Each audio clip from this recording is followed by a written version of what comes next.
어찌하여 너는 나를 선하다고 하느냐라는 제목으로 하나님의 말씀을 증거하도록 하겠습니다. 오늘 준비된 말씀의 내용이 좀 길어서 특별한 서론을 할 게 별로 없습니다. 말씀을 읽으시면서 이미 좀 의문이 생기고 불편한 마음이 생기셨을 수도 있습니다. 오늘 말씀은 두 가지 우리가 삶 속에서 언제나 생각하는 일반적인 두 가지 개념을 완전히 뒤집습니다. 사람들이 일반적으로 생각하는 그 선함, 도덕적인 선함과 또 재물, 그 부에 대한 관점이 완전히 뒤집히는 그런 말씀입니다. 오늘 말씀에 등장하는 이 지도자, 다른 이제 복음서를 보면 이 사람은 부유했고 젊었으며 권력이 있는 사람이었습니다. 품이 있고 도덕적이며 윤리적으로 흠잡을 데 없는 그런 사람이라고 스스로 이야기합니다. 그런데도 예수님은 이 사람을 받아들이지 않으시고 그냥 떠나 보내십니다. 도대체 왜 그렇게 하셨는지, 어떤 의미에서 우리가 일반적으로 생각하는 이 도덕적 선함과 부의 개념이 완전히 뒤집히는지, 첫 번째 원칙은요, 24절, 25절 말씀에 있습니다. 이제 말씀의 진행상 오늘 이야기에 등장하는 그 순서를 조금 뒤집어서 보도록 하겠습니다. 24절, 25절 말씀 보면, 재물을 가진 사람이 하나님 나라에 들어가기는 참으로 어렵다. 부자가 하나님의 나라에 들어가는 것보다 낙타가 바늘기로 들어가는 것이 더 쉽다. 다른 말로 하면 낙타가 바늘기로 들어가는 것이 불가능한 것처럼 부자가 하나님 나라로 들어가는 것이 불가능하다. 이렇게 볼 수 있습니다. 또 하나의 원칙은요, 19절에 나옵니다. 어찌하여 너는 나를 선하다고 하느냐? 하나님 한 분밖에는 선한 분이 없다. 예수님은 저와 여러분들이 일반적으로, 또 세상에서 세상 사람들이 일반적으로 가지고 있는 부와 도덕적 선함에 대해 잘못된 이해를 가지고 있다라고 말씀을 하십니다. 세상이 당연하게 고수하는 이 두 가지 개념을 뒤집으시면서 저와 여러분들에게 새로운 관점을 제시하십니다. 그런데 이 두 가지 관점, 주님께서 가르치시는 이 관점은요, 그냥 듣고 지나칠 수가 없는 가르침입니다. 너 그냥 착하게 살아라, 이렇게 하면 듣고 지나칠 수도 있죠. 그런데 오늘 말씀은 듣고 지나칠 수가 없습니다.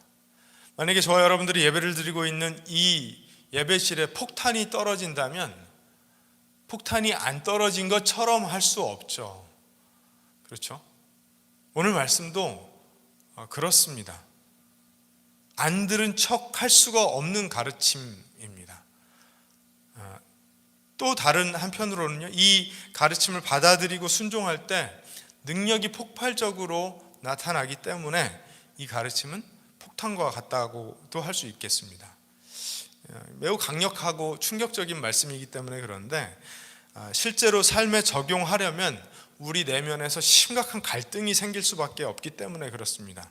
그렇지만 이 가르침을 정말로 믿음으로 따르기 시작하면 그 사람의 삶에 하나님의 능력이 폭발하는 것을 경험하게 됩니다. 바로 복음의 능력이죠. 그래서 그런 기대감을, 또 그런 약간의 경각심을 가지고 이 두 가지 원칙을 살펴보려고 합니다. 첫 번째 원칙은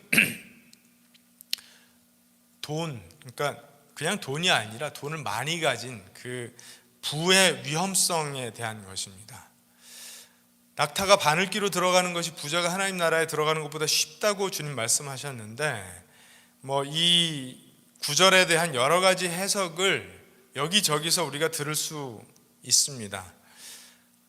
왜 이 뻔한 말씀에 대한 해석이 그렇게 많이 나오냐 하면은요, 이 말씀이 너무 부대끼기 때문에 그래요. 그냥 말씀 그대로 말장난하지 않고 있는 그대로 받아들이면 이해할 수 있는 말씀인데, 그냥 그대로 받아들이기에는 너무 불편한 점이 많은 말씀이기 때문에 이렇게 저렇게 다른 해석들을 많이 해보는 것입니다. 여기서 바늘기는 실제 바늘이 아니라 그 당시 이스라엘 성의 그 성벽에 있는 작은 문을 가리킨다라는 해석이 있습니다. 그래서 낙타가 무릎을 꿇고 짐을 내려놓으면 간신히 통과할 수 있지만 어렵다. 어렵긴 하지만 불가능한 일은 아니다. 그래서 부자가 천국에 들어가는 것이 어려운 일이지만 불가능한 일이 아니다라는 해석이 있습니다. 또 다른 해석도 있습니다. 이 헬라어 낙타라는 단어가 이제 카멜로스예요. 영어 단어랑 비슷하죠. 그런데 밧줄은 카밀로스입니다. 비슷하지 않습니까? 그래서 이건 성경을 이제 필사하는 중에 베껴 쓰는 중에 실수했을 가능성이 있다는 거예요. 그래서 원래 의미는 밧줄이 바늘길을 통과하는 것이 어렵다. 그러니까 아주 굵은 밧줄과 같은 것을 바늘기로 집어넣는 것이 어렵지만 아주 불가능하지는 않다. 이런 해석을 해보는 것입니다. 이런 해석을 왜 한다고요? 이 말씀을 있는 그대로 말장난 없이 받아들이는 것이 너무 불편하기 때문에 그렇습니다. 이런 해석들은 이 말씀의 본질을 흐리는 굉장히 어리석은 시도라고 저는 생각을 합니다. 예수님은요, 분명히 불가능하다라고 말씀하시는 거예요. 그리고 그것이 바로 제자들이 충격을 받은 이유였으며, 이 말씀을 들었던 그 지도자가 슬픈 마음으로 돌아갔던 이유입니다. 왜냐하면 그 당시에 유대 사회에서 부는 하나님의 축복을 받은 것으로 연결지어 생각했기 때문에 그렇습니다. 부유한 사람이야말로 하나님께 인정받은 사람이라고 여겼습니다. 그런데 예수님은 오히려 돈이 많을수록 위험하다라고 말씀하시는 거예요. 이것은 단순히 그 당시 사람들과만 충돌하는 그런 말씀이 아니라 오늘날의 사회의 통념과도 굉장히 부딪히는 그런 말씀입니다. 부를 하나님의 은혜의 증거로 여겼던 사람들에게 이 말씀이 얼마나 충격적이었겠습니까? 그런데 지금도 그렇게 믿는 사람들이 있죠. 재정적으로 풍요롭다면 그건 선하고 올바른 삶을 살았기 때문에 하나님께서 복을 주신 것이다 라고 믿는 사람들이 2000년 전에도 많았고 지금도 얼마나 많습니까? 반대로 재정적으로 어려움을 겪거나 가난해진다면 그건 필시 하나님께 벌을 받는 것이라고 당시 사람들 생각했고 지금도 그렇게 생각하는 사람들이 얼마나 많습니까? 그래서 살다가 별로 잘못한 것 같지 않은데 닥치는 여러 가지 고통과 고난을 옆에 있는 사람들이 보면서 틀림없이 뭔가 잘못한 일이 있을 거야 이렇게 생각하잖아요. 그런데 구약 성경 말씀을 보면 욥의 친구들이 딱 그런 사람들이었습니다. 욥은 위대한 믿음을 가진 신앙인이고 모범적인 사람이었으며 자녀들도 잘 키우는 그런 사람이었습니다. 부자였죠. 그런데 하루아침에 모든 재산을 잃었습니다. 그러자 그의 친구 엘리바스, 빌닷, 소발 이 세 사람이 위로한답시고 찾아와서 그 잠시 잠깐의 위로가 끝난 뒤에 마치 랩을 하듯이 쭉 늘어놓는 말들이 욥의 심장을 후벼 파는 그런 말들이었습니다. 네가 모든 재산을 잃었구나. 이제 가난해졌지. 네가 부자였을 때는 분명히 하나님께 착한 일을 많이 했기 때문이었을 텐데 이렇게 된 걸 보니까 네 잘못이 큰가 보다. 네 자식들이 엉망이었나 보다. 이렇게 이야기합니다.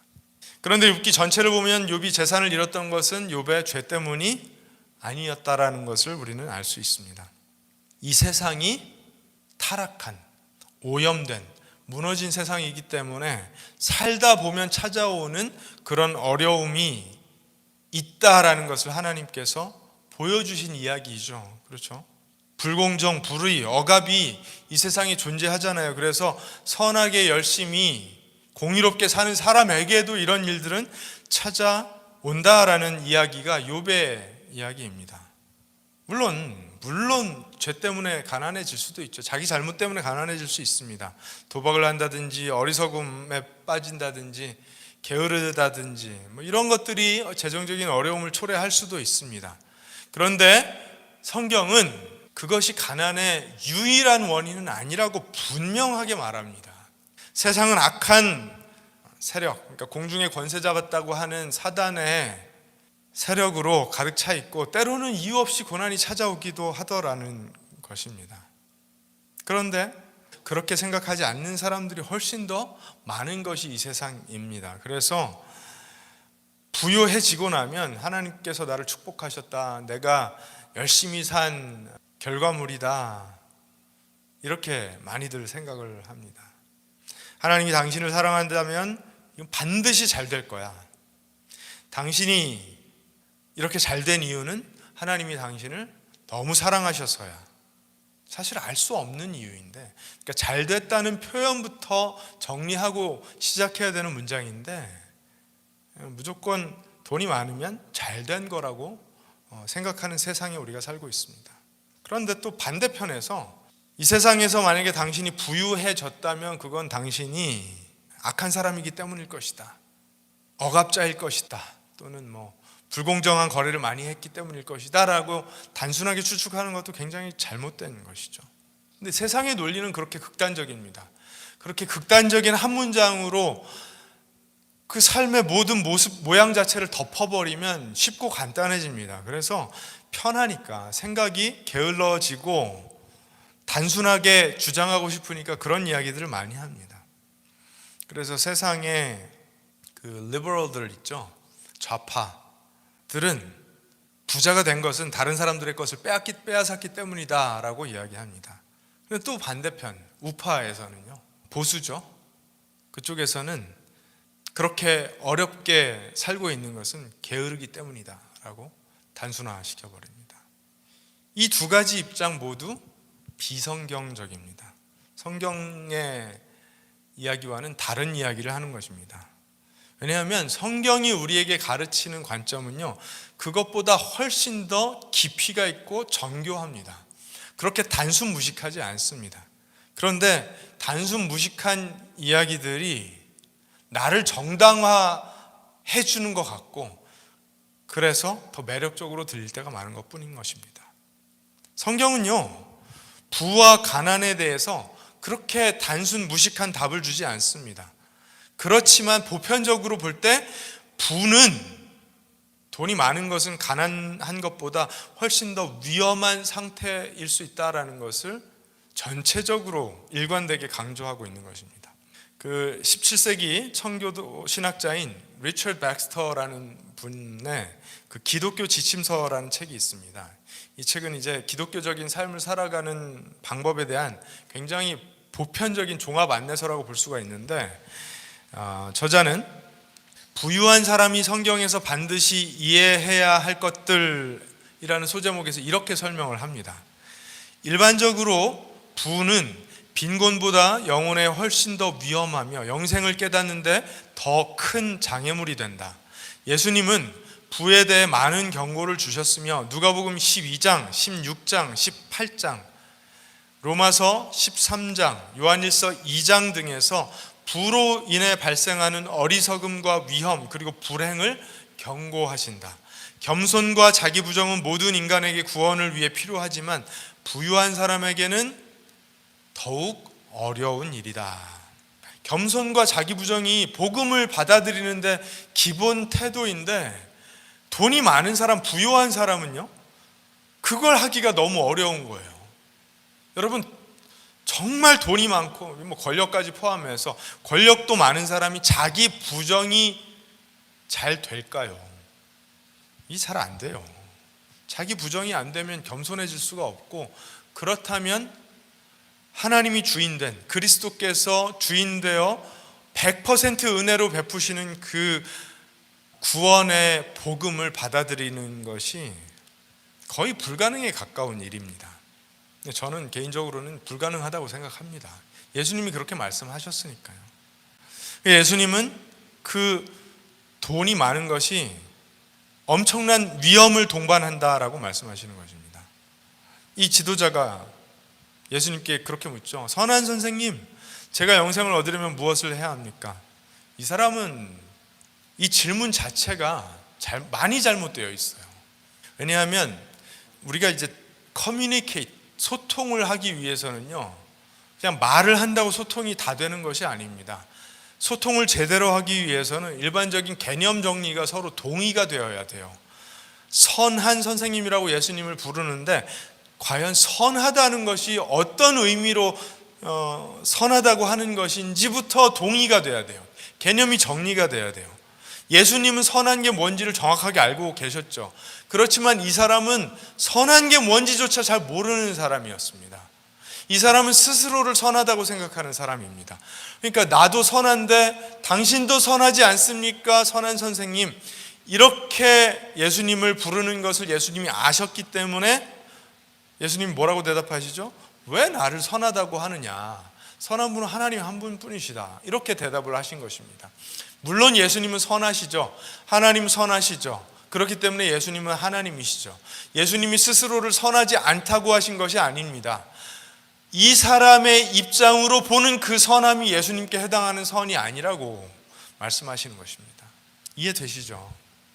그리고 나서 하는 질문이 제가 영생을 얻으려면 무엇을 해야 합니까? 이렇게 질문을 하는데 이 사람은 예수님의 말씀을 제대로 듣고 있지 않았던 거예요. 왜냐하면 누가복음 바로 그 앞부분을 보시면 예수님이 하나님의 왕국이, 하나님의 나라가 어떤 사람에게 임하는지 분명하게 말씀하셨습니다. 누구든지 이 어린아이와 같지 아니하면 하나님의 나라가 그 사람에게 임하지 않는다, 받을 수 없다, 이렇게 말씀을 하셨거든요. 어떤 부분이 이 질문에서 또 잘못됐습니까? 이 사람은 영생을 얻으려면 이라고 질문을 합니다. 그런데 예수님께서는 분명히 하나님의 나라는 임하는 것이지 얻는 것이 아니다 라고 말씀하셨어요. 그렇죠? 이 사람은 내가 영생을 얻기 위해서 어떤 노력을 해야 영생을 얻을 수 있습니까? 즉 거래가 성사되겠습니까? 이렇게 질문한 것입니다. 그러니까 이 질문의 모든 부분이 잘못된 것이죠. 그렇죠? 이런 전제가 깔려 있었던 거예요. 선한 선생님, 저도 선한 사람입니다. 어떻게 하면 영생을 얻을 수 있습니까? 이 질문 속에는 너는 이미 영생을 얻을 만큼 잘 살고 있어 라고 주님께서 컨펌 해주시기를, 확인해 주시기를 어쩌면 바라고 있었는지도 모르겠습니다. 어떻게 해야 됩니까? 여쭤보니 너 잘 알잖아. 계명에 있는 대로 그것들을 다 지켜 행해. 그랬더니 이 사람이 뭐라고 합니까? Good answer. 맞아요. 저는 그런 것들은 다 하고 살았습니다. 그러면 왜 예수님께 어떻게 하면 영생을 얻을 수 있겠습니까? 라고 질문했던 것일까요? 저는 이 사람이 두 가지 동기를 가지고 있었을 거라고 생각합니다. 하나는 어쩌면 자기는 이미 선하다고 생각하고 하나님 주시는 영생을 당연히 받을 만하지만 스스로 뭔가 부족해서, 뭔가 불안하다는 심리에서 이런 질문을 했을 수 있다고 생각합니다. 또 한편으로는 그저 예수님이 인정해 주시기를, 자신의 선함을 드러내 주셔서 너는 당연히 영생을 받을 만한 사람이라고 컨펌해 주기를 바라는 마음으로 이 질문을 했을 수도 있다고 생각합니다. 그런데 일단 질문 자체가 잘못됐고 그 동기들도 다 잘못됐죠. 그렇죠? 스스로 선하다라고 느끼는 사람들은 보통 이런 고민을 하는 것 같습니다. 나는 어렸을 때부터 부모님 말씀도 잘 들었고 하라는 대로 다 했고 한 번도 탈선한 적도 없고 공부도 열심히 했고 모범적인 삶을 살았어. 이제 나에게 필요한 건 천국에 들어갈 수 있다는 어떤 확인 증서만 있으면 돼. 나 같은 사람 정도 돼야 당연히 천국에 들어갈 수 있는 거야. 그런데 어이없게도 예수님께서 전혀 다른 답을 주십니다. 네가 그런 것들 다 지켰다고 하는데 그런데 너에게는 여전히 부족한 것이 하나 있어. 내가 가진 소유를 다 팔아서 가난한 자들에게 나누어 주고 그리고 나서 나를 따라오라. 그러면 네가 영생을 얻을 것이야.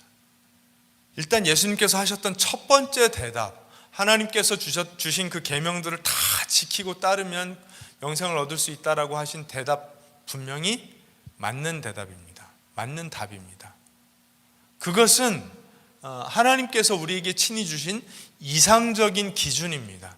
만약에 하나님께서 주신 10계명을 완벽하게 다 지킬 수 있다면 우리는 하나님처럼 될 수 있습니다. 그러나 이 세상에 그 계명들을 완벽하게 지킬 수 있는 사람은 없어요. 하나님은 그 계명들을 우리가 목표 삼아서 사는 동안에 우리의 부족함을 인정하고 하나님의 도움을 받을 것을 원하셨다는 것입니다. 만약에 우리가 정말로 하나님을 신뢰하고 정말로 하나님을 완벽하게 예배하는 사람들이 된다면 우리는 당연히 그 나머지 계명들을 완전히 지킬 수 있는 사람들이 될 텐데 그러지를 못하는 거예요. 그래서 무엇이 필요합니까? 하나님의 아들의 대속이 필요한 것이고 구원의 은혜가 필요한 것입니다. 그래서 예수님께서 두 번째 답을 주신 거예요. 너 한 가지 부족한 것이 있는데 그 많은 재산 다 팔아서, 첫 번째, 두 번째는 가난한 사람들에 나누어주고, 세 번째, 나를 따라와. 예수님 도대체 무슨 말씀을 하시는 것입니까? 성경 어디에도 어떤 사람이 자발적으로 가난해져야 된다라는 명령은 없어요. 그런 명령은 없습니다. 율법에도 소유를 다 팔아 가난한 자들에게 나누어 주어야 구원을 받는다라는 율법 없습니다. 예수님 무슨 말씀을 하고 계신 것이죠? 예수님은 이 rich young ruler, 모든 것을 다 가진 이 사람, 젊음도 가졌고 돈도 가졌고 권력도 가졌던, 잘생기기까지 했으면 진짜 불공평한 건데요. 이 사람이 가지고 있었던 부에 대한 관점, 그 태도가 그의 삶에 가장 강력한 우상이 되고 있음을 꿰뚫어 보시고 지적하신 것입니다. 그랬더니 이 사람의 마음이 슬퍼졌습니다. 슬퍼졌어요. 근심했습니다. 그리고 그 말씀을 따를 수 없어서 돌아갔습니다. 그런데 예수님은 삭개오에게 말씀하실 때는요, 그 재산의 절반, 그러니까 불의하게 축적한, 세리로서 불의하게 축적한 그 재산의 절반을 가난한 자들에게 나누어 주고 부당하게 취한 돈을 갚으라고 하셨습니다. 또 요한복음에 보면 그 부유했던 니고데모에게는요, 돈에 대한 이야기 전혀 하지 않으셨습니다. 거듭나야 된다라고 말씀을 하셨습니다. 예수님은요, 각 사람이 어떤 태도로 살아가고 있는지를 꿰뚫어 알고 계셨기 때문에 복음을, 구원의 은혜를 받아들이기 위해서 그 사람에게 필요한 한 가지를 말씀해 주시는 것입니다. 돈 자체가 나쁜 것이 아니라 네가 돈을 얼마나 신뢰하고 있는지, 돈이 너의 삶에 어떤 위치를 차지하고 있는지, 그것이 문제라는 사실을 지적하시는 것이죠. 그것이 너를 정의하고 너의 정체성이 되어버리는, 너의 모든 것이 되어버리는, 너의 예배의 대상이 되어버리는 그 문제를 넘어서지 않으면 너는 나를 따라올 수 없어, 이렇게 말씀하시는 것입니다. 굉장히 불편한 말씀입니다. 왜냐하면 세상에서 사람들이 가장 빈번하게 생각하는 것이 돈이고, 가장 자주 이야기하는 것도 돈이고, 관계가 틀어지는 이유도 돈이고, 가족이 원수가 되는 이유도 돈입니다. 결혼이 깨지는 가장 흔한 이유도 돈입니다. 사람들이 돈 얘기를 할 때 서로에게는 목소리를 막 높이면서 이야기하다가 주변에 사람이 있으면 목소리를 낮춥니다. 돈에 대한 대단한 열망과 열정이 있어서 크게 분노하는 이유가 되기도 하지만, 돈 자체를 가지고 그렇게 크게 떠드는 것이 옆 사람에게, 주변 사람들에게는 창피한 이유라는 것을 스스로 알고 있기 때문에 목소리를 낮춥니다. 그만큼 우리의 삶에 깊이 뿌리 박혀 큰 위치를 차지하고 있는 것이 돈이기 때문에 그렇습니다. 여러분, 정말로 돈은 무엇입니까? 그러니까 현금만 돈이 아니라 돈이라는 개념을 우리가 생각해 본다면, 이 세상에서 돈은 힘이죠. 권력입니다. 더 많은 돈을 가지면 더 많은 힘을 가지게 됩니다. 더 많은 것을 컨트롤할 수 있게 됩니다. 통제하게 됩니다. 그런데 무작정 통제만 하는 것이 아니라 돈이 많아서 큰 권력을 가지게 되면 내가 가진 권력을 케어하느라고, 그러니까 매니지하느라고 책임을 많이 지게 됩니다. 회사에서도 직급이 높아지면 더 많은 결정권, 그러니까 권력이 주어짐과 동시에 책임이 함께 주어지듯이 돈도 마찬가지죠. 많은 돈을 가질수록 많은 것을 컨트롤하게 되고 또 돌보아야 될 책임이 따르게 됩니다. 돈이 없어서 많은 것을 사지 못할 때는요, 관리할 것도 사실 별로 없습니다. 근데 돈이 많아져서 뭔가를 자꾸 사고 늘리고 키우고 하다 보면 그것들을 다 관리해야 됩니다. 엄청난 책임입니다. 그래서 어느 정도는 뭐 또 돈이 있어야 됩니다. 왜냐하면 우리 인간은요, 뭔가를 돌보고 관리할 때 나의 삶의 의미를 발견하게 되고 또 존엄성을 느끼게 되기도 하기 때문에 뭔가를 소유하고 관리한다는 것은 기쁨이 되기도 합니다. 그래서 뭐 감옥 생활은 진짜 너무 힘든 거죠. 개인이 소유할 수 있는 것이 거의 없죠. 내가 알아서 결정할 수 있는 것도 없어지죠. 그래서 힘든 거겠죠. 또 극단적인 공산주의가 실패하는 이유가 거기에 있는 것입니다. 그러니까 개인의 소유가 다 사라져버리고 모든 것이 집단의 소유가 되는 그 체제 속에서 자기 결정권이 사라져버리면 인간은 인간다움을 상실하게 되는 것입니다. 그런데 그것이 너무 커지면, 너무 많아지면 오염되고 타락할 가능성이 너무 많아지고 너무 커지기 때문에 위험한 것입니다. 그 네덜란드의 신학자 에브라임 카이퍼라는 분이 이런 말을 했습니다. 쥐랑 말이 있다면 둘 중에 어떤 것과 한 공간에 있고 싶을까요? 말이죠, 말. 그렇죠? 말은 멋져 보이잖아요. 인간에게 유익도 주잖아요. 근데 쥐는 유익이 실험실의 그 흰생쥐 빼고는 유익이 될 게 별로 없어 보입니다. 그래서 말과 같이 있고 싶은데 만약에 미친 쥐와 미친 말이 있다면 둘 중 어느 것과 한 공간에 있고 싶으십니까? 만약에 선택해야 된다면 당연히 미친 쥐죠. 쥐는 그냥 때려 잡아버리면 되니까. 그런데 말과 같이 커다란 동물이 미쳐버리면 그건 굉장히 위험한 일이 돼버립니다. 그래서 부가 커질수록 위험해지는 것입니다. 덩치 큰 것이 오염되고 타락하기 시작하면 마음을 온전히 하기가 너무나 어려워지는 것입니다. 우리는요, 많은 부분에서 죄의 영향을 받았지만 돈은 정말 우리에게 죄 짓기 쉽게 만들고 쉽고 빠르게 우상이 되는 경향성이 있습니다.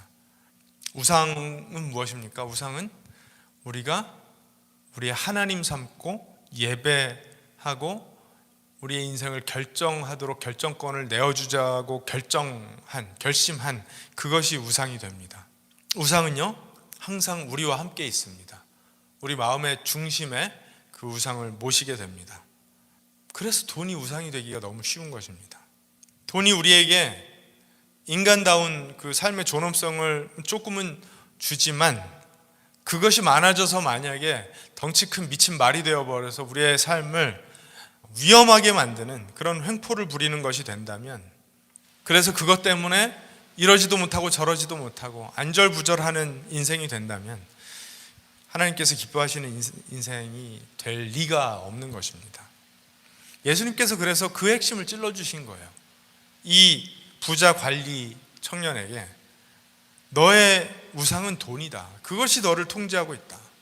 그것이 너에게 최고의 권력을 가지고 있다. 네가 돈을 지배하는 것이 아니라 돈이 너를 지배하고 있다. 이렇게 말씀하신 것입니다.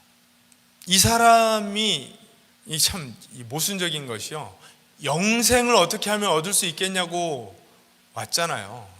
죽으면 다 영생이 필요한데 자신에게 가장 필요한 그것을 얻을 수 있는 비책을 예수님께서 제시를 하셨는데 슬퍼서 돌아갔다면 영생보다 돈이 좋다는 것입니다. 우상이 아닐 수 없죠.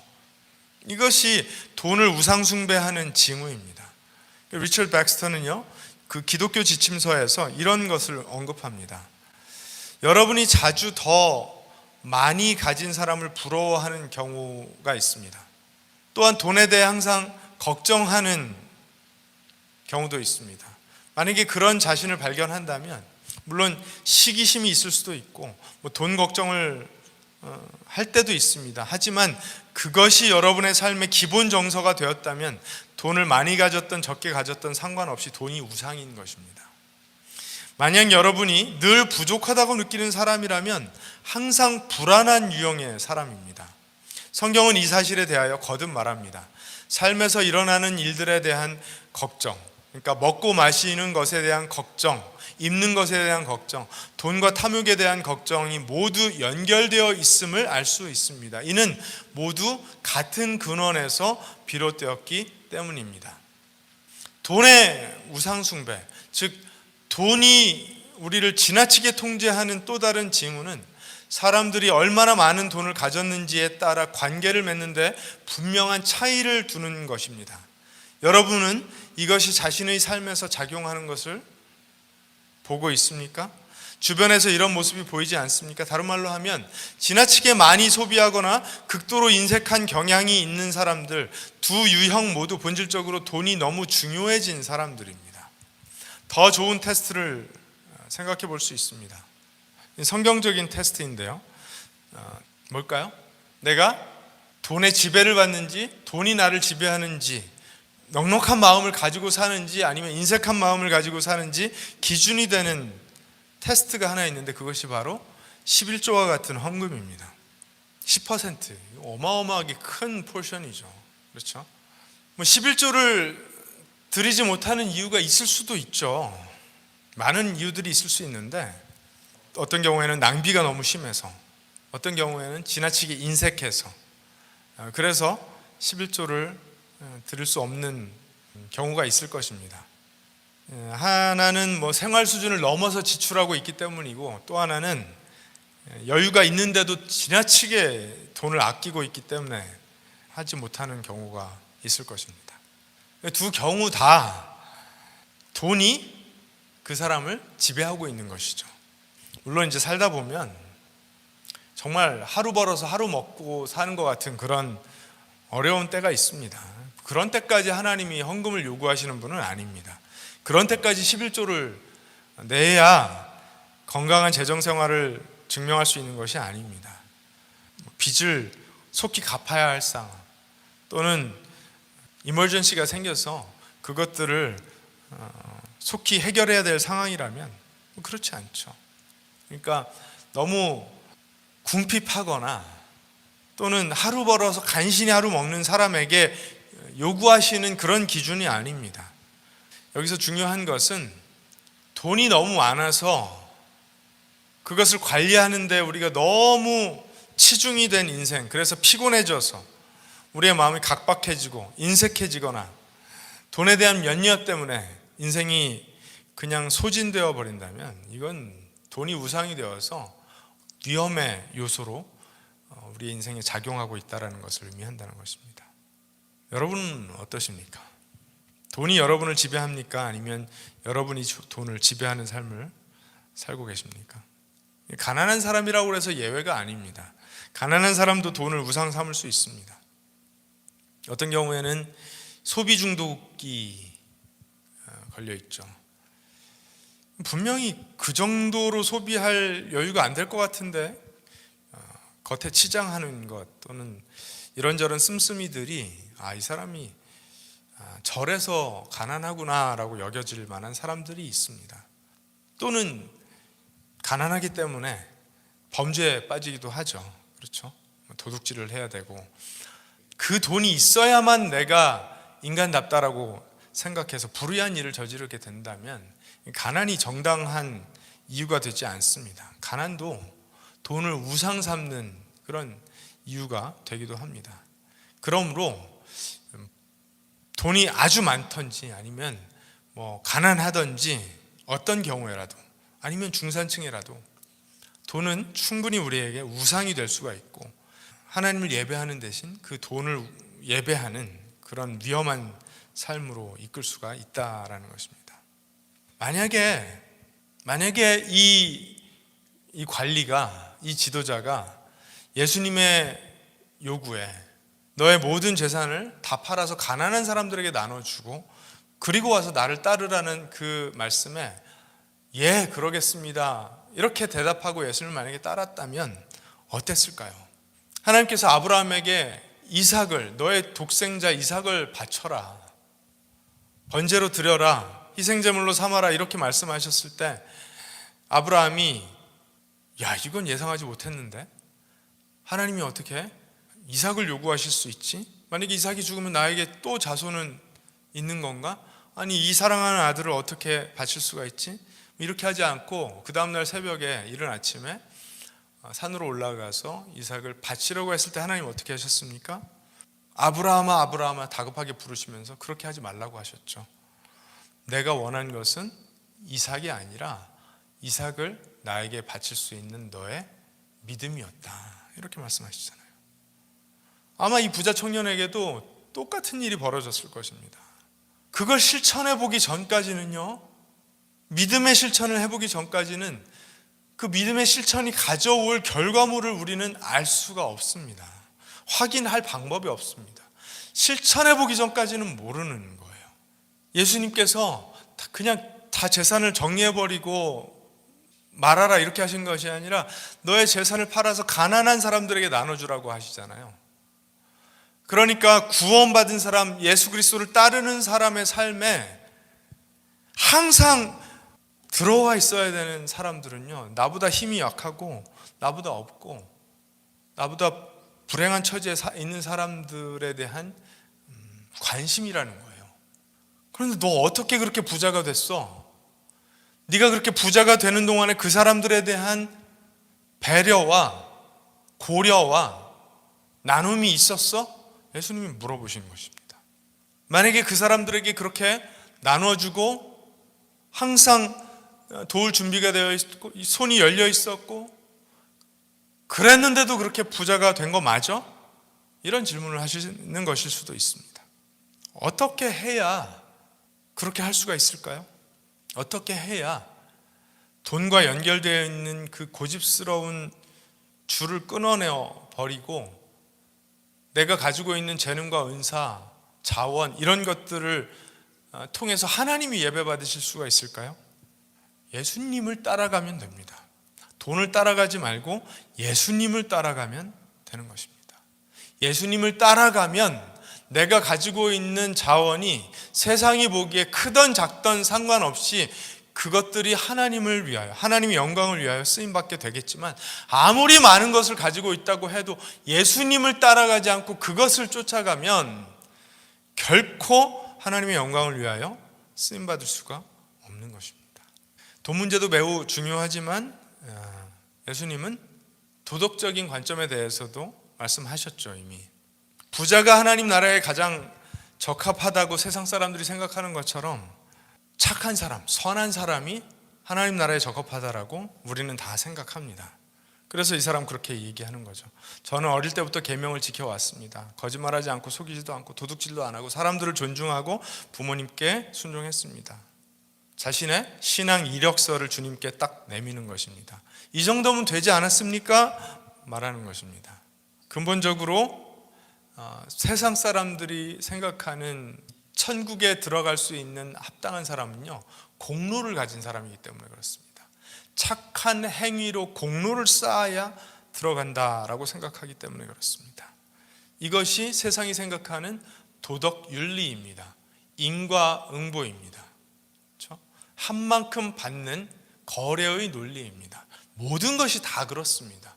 직장에서 성취를 이루어야, 업적을 쌓아야 진급을 하게 되고 페이가 올라갑니다. 천국도 그렇게 간다라고 생각을 하는 것입니다. 그런데 예수님께서 이미 그 전 말씀에 그 생각을 뒤집어 놓으셨어요. 어린아이와 같지 않으면 하나님 나라에 들어갈 수가 없다. 하나님 나라가 그 사람에게 임하지 않는다. 그것은 얻어내는 것이 아니라 하나님의 도움을 구하는, 구원의 문제에 있어서 전적으로 겸손하여서 하나님께 맡겨드린 사람이 구원을 받기 때문에 그렇게 말씀하시는 것입니다. 그래서 왜 나를 선하다고 부르느냐고 예수님께서 되돌려 질문하셨던 것입니다. 이 사람은 예수님이 근본적으로 누구신지를 모르고 그렇게 질문했던 것이죠. 그렇죠? 네가 가진 가장 근본적인 문제는 선하다라는 것의 위험성을 모르고 있다라는 것, 그것이야. 돈이 많아서 부유한 것도 위험하지만 선의 공로를 쌓았다라는 그 생각도 매우 위험한 생각이야 라고 가르쳐 주시는 것입니다. 그런 공로의식, 내가 착하게 살았기 때문에 나는 당연히 인정받아야 되고 당연히 천국에 들어가야 된다라는 생각, 그 생각 자체가 그 사람을 파멸시키기 때문에 그렇습니다. 그 생각을 하는 순간부터 그 사람은 더 이상 겸손한 사람이 아니죠. 교만한 사람이죠. 구원이 자기 자신에게 속했다라고 생각하는 사람입니다. 그런데 기독교는요, 그런 식으로 일하지 않습니다. 복음은 그런 식으로 작동하지 않습니다. 그래서 이 말씀들이 폭탄과 같은 것입니다. 이 세상, 그러니까 사단이 권력을 잡고 사람들에게 부추기고 있는 그 생각, 그 두 가지 생각을 완전하게 뒤집어 버리시는 말씀이기 때문에 이 말씀을 듣고 모른 척하고 지나갈 수가 없는 거예요. 만약에 예수님에 대한 관심이 아예 없다면, 하나님 나라, 천국에 대한 관심이 아예 없다면, 법이고 기준이고 진리이고 그런 거에 대한 관심이 아예 없다면 모른 척하고 지나갈 수도 있겠죠. 그러나 그런 것들에 대해서 조금이라도 관심이 있다면 이 말씀을 듣고 그냥 지나칠 수가 없는 것입니다. 왜요? 우리의 삶의 모든 영역에 이 정도로 지대한 영향을 주는 가치체계가 없기 때문에 그렇습니다. 그래서 반응을 할 수밖에 없는 것입니다. 돈에 대하여 나는 어떤 관점을 가질 것인가? 선으로 공로를 쌓는 일에 대해서 나는 어떤 관점을 가질 것인가? 나는 은혜로 구원을 받는 것인가? 아니면 나의 공적으로 구원을 받는 것인가? 내가 부유해졌다면 나는 이 부를 어떻게 사용해야 하나님을 예배하는 사람으로 사는 것인가? 이런 부분들은 우리 삶에서 떼어놓고 생각할 수가 없기 때문에 폭탄과도 같은 그런 말씀이 되는 것입니다. 그래서 예수님은 나를 따르라고 하시는 것입니다. 이런저런 것들을 다 깔끔하게 해놓고 예수님을 따라가는 것이 아니라 예수님을 따라가는 사람들의 삶에 이런 문제들이 해결되는 것입니다. 그게 복음이에요. 내가 너의 유일한 보물이 되어야 한다. 내가 너의 유일한 예배의 대상이 되어야 된다. 나의 생명이 너를 위해 쏟아 부어졌고 내가 이룬 모든 것들이 너에게 선물로 주어졌어. 네가 하나님 앞에서 가질 수 있는 유일한 부요함은 내가 너에게 주는 것, 그것이 되어야 된다. 복음, 세상 무엇과도 바꿀 수 없는 어떤 보물보다도 귀한 그 복음이 너의 유일한 보물이 되어야 된다. 이것입니다.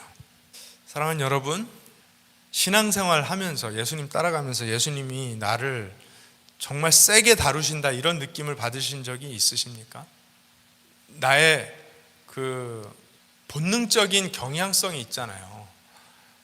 태어날 때부터 가지고 있었던 경향성, 기질, 세상 살면서 배워온 것들, 그것과 예수님께서 가르쳐 주시는 복음의 진리가 부딪혀서 너무 아프게 부딪히고 너무 불편하게 부딪히고 그래서 생각이 뒤죽박죽이 되고 씨름하게 되고 그런 경험을 하신 적이 있으십니까? 그러면 여러분은 예수님을 만나고 계시는 것입니다. 예수님을 따라가려고 애쓰시는 것입니다. 예수님께서 여러분을 다뤄주고 계신 것입니다. 그 과정 속에서 우리가 정말로 깨달아야 되는 건 뭘까요? 너는 너무나 형편없고 소망 없는 죄인이었기 때문에 내가 너를 위하여 죽어야만 했다라는 예수님의 음성이에요. 너 열심히 산다고 살았지, 그런데 그건 결코 충분하지 않아 라고 말씀하시는 예수님의 음성이에요. 그와 동시에 우리가 깨달아야 되는 건 뭘까요? 그런데 나는 너를 위해 죽었어.